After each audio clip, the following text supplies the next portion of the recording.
Hey everybody, my name's Brian. I'm with Bokashi.com and welcome back to another video I've made on Bokashi composting.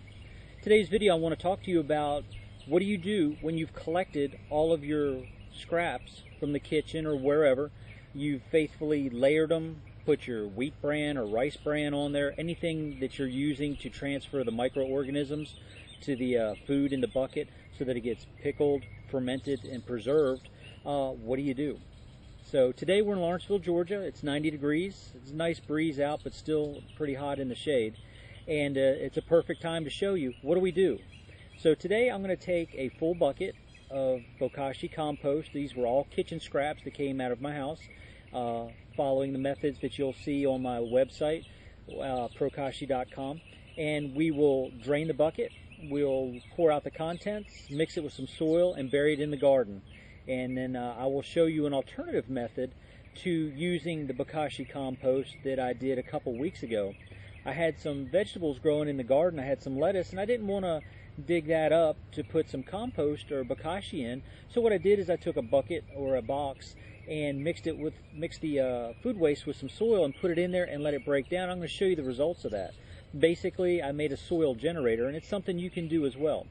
There's many ways to use your fermented foods, your Bokashi compost. Some people use it as silage, fermented food for the animals. You can feed it to the hogs and things like that. Some people bury it in the garden and use it as a direct fertilizer and soil amendment. And in my case, I took an alternative route and I made a soil generator out of a simple box that I cut the bottom out of. So stick with me for a few minutes and let's have some fun.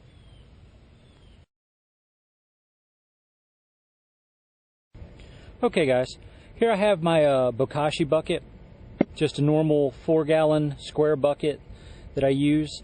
It has a snap lid. It has the little drain on the bottom that I put in. And when you start to process this, go ahead and grab your little glass or cup or whatever you've got and see if you have any Bokashi liquid to drain off. Sometimes you will, sometimes you won't. It really depends on the materials that you're composting. Today I got just a little bit of liquid coming out. That liquid is pretty much liquid gold. And in this case it's actually kind of golden in color. If you'll look at the liquid, you'll see that kind of looks like apple cider, so to speak. And just got a little fermented smell to it, not really bad at all. What you do is you can take this liquid that you see right here and put it in some fresh water. That much, about an ounce to a gallon of water, is what you can fertilize your plants with. You can water it in the soil, or you can add maybe a little molasses, a teaspoon of molasses with a teaspoon of this to a gallon of water, and make it a foliar feed. And while it doesn't look like much to you, that liquid is full of all kinds of beneficial microorganisms. The same ones that were breaking down the food waste in our bucket here are alive in here, and we're going to put them to use in a little while. So let's set this aside out of the sun because it is a living product, and they will suffer if they get the UV from the sun. Now let's pop open our bucket. Inside you can see all kinds of funky stuff growing, and I want you to notice, look at all the white stuff here. That's the mycelia. That's stuff that you're going to see. That's for a positive or a good fermentation. You'll notice my top layer was just some potatoes we had at the house. I got a little bit of bread right there, and this stuff here is actually the Bokashi wheat bran that I use. And if you notice, it doesn't look really any different than when I put it in here. So what we're going to do is we're just going to come over to the garden here. I've got one little section here that I'm going to use. I had some lettuce. Here's the last of it I'm going to pull out and have for dinner tonight.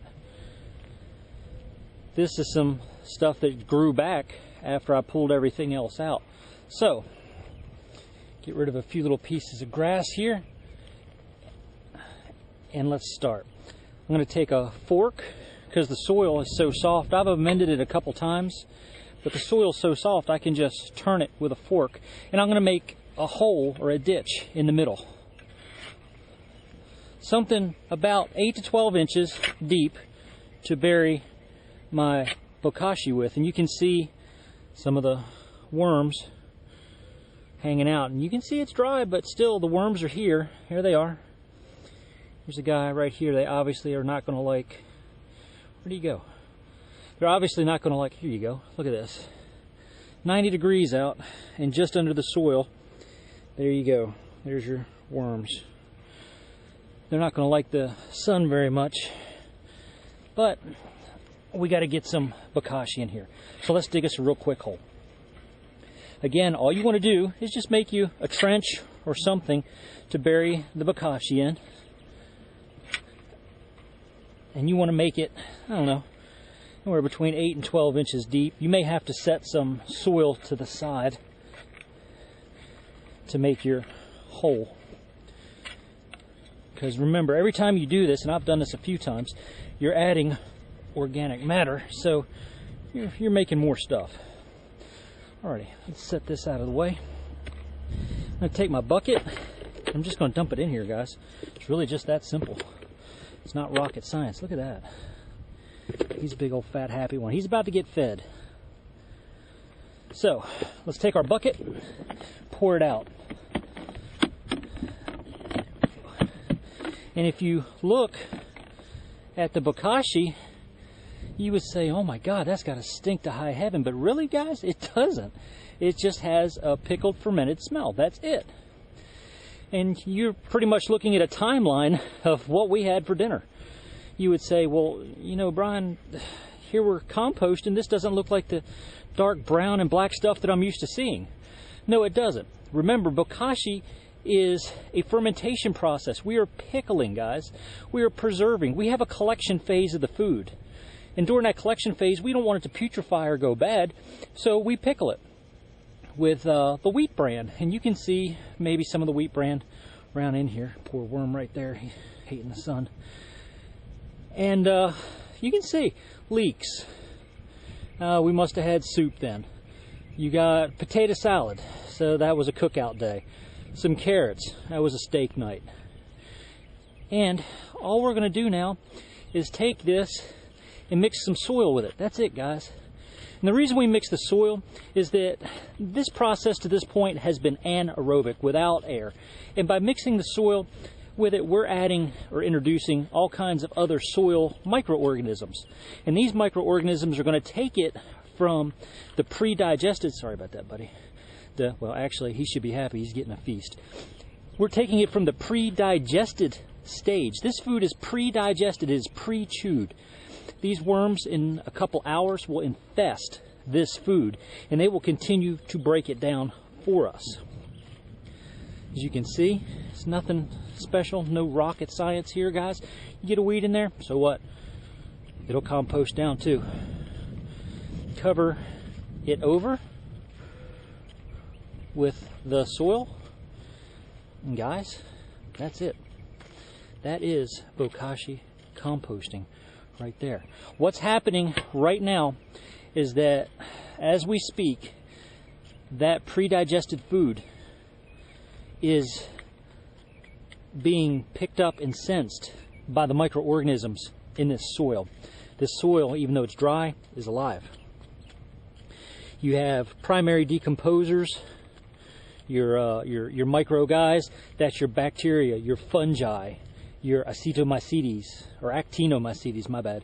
And you have your secondaries, which are your nematodes, your little guys, your, what is it? God, it's been a while since I've had high school chemistry and biology.